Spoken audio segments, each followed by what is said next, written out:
I found a bone with meat on it for the first time. Excited, I ran wildly down the street, but my lunch was knocked out of my mouth. I anxiously searched through the crowd. If I couldn't find it, I would go hungry again today. Just then, a military unit happened to be marching down the street, but I had no interest in watching the commotion. I simply stared longingly at the bread in a woman's hand. A recruit named Robert noticed me and figured I must be starving, so he pulled a biscuit from his pocket and tossed it to me. The moment I saw it, I swallowed it in one bite, but a single biscuit was nowhere near enough to fill my stomach. I quickly came up with a way to get more food. I hurried after the unit and followed Robert all the way to the entrance of the military camp, where a guard stopped me. Realizing I wasn't welcome there, I was about to leave when I suddenly caught an irresistible scent. Through a gap in the wooden fence, I even saw Robert training inside. Instantly excited, I started digging a hole in the ground and squeezed through the opening into the camp. Following the scent, I made my way to the kitchen. The table was covered with racks of ribs, and I was immediately captivated. But before I could take a bite, a cleaver nearly came down on me. Terrified, I took off running. In the chaos, I ran into Robert, who had been searching for me. To get his attention, I immediately started barking. My barking caught the drill instructor's attention. He asked whose dog I was. I immediately looked up at Robert. Robert panicked and quickly signaled with his eyes for me to leave. But instead of getting angry, the instructor told Robert to take good care of me. Training then resumed. To everyone's surprise, I actually stood at attention along with the soldiers. Seeing such a well-behaved dog, the instructor couldn't help but laugh. From then on, with the instructor's approval, I began living in the camp with Robert.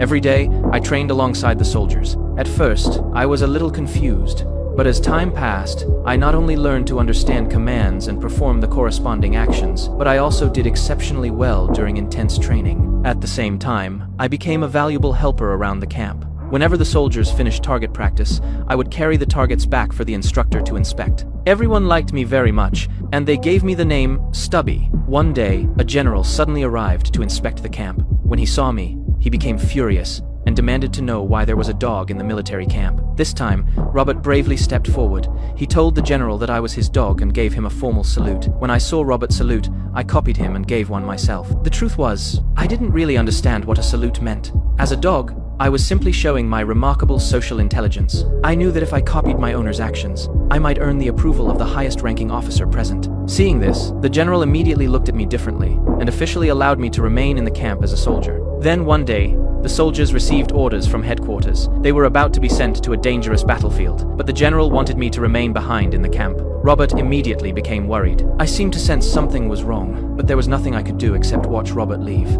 Then I suddenly thought of a way. I bit through my leash and dashed away. Running as fast as I could, I finally reached the harbor. The soldiers were boarding the ship one after another, but I was stopped at the entrance. Then I noticed cargo being loaded onto the ship.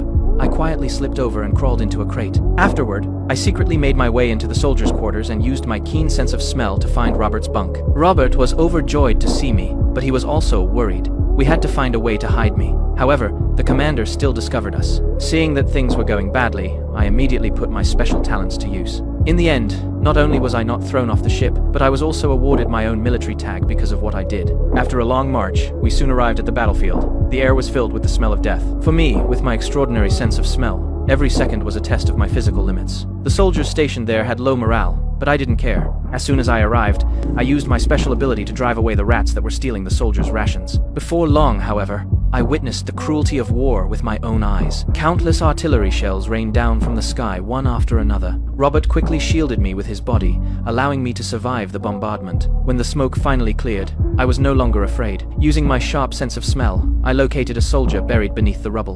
With my help, he received medical treatment in time and survived.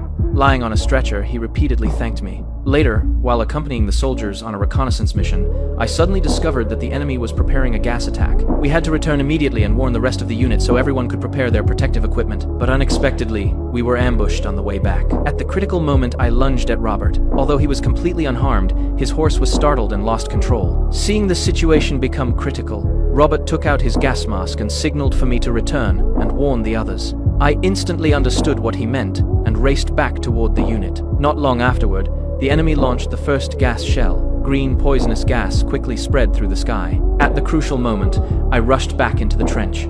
I repeatedly tugged at an officer's gas mask with my teeth.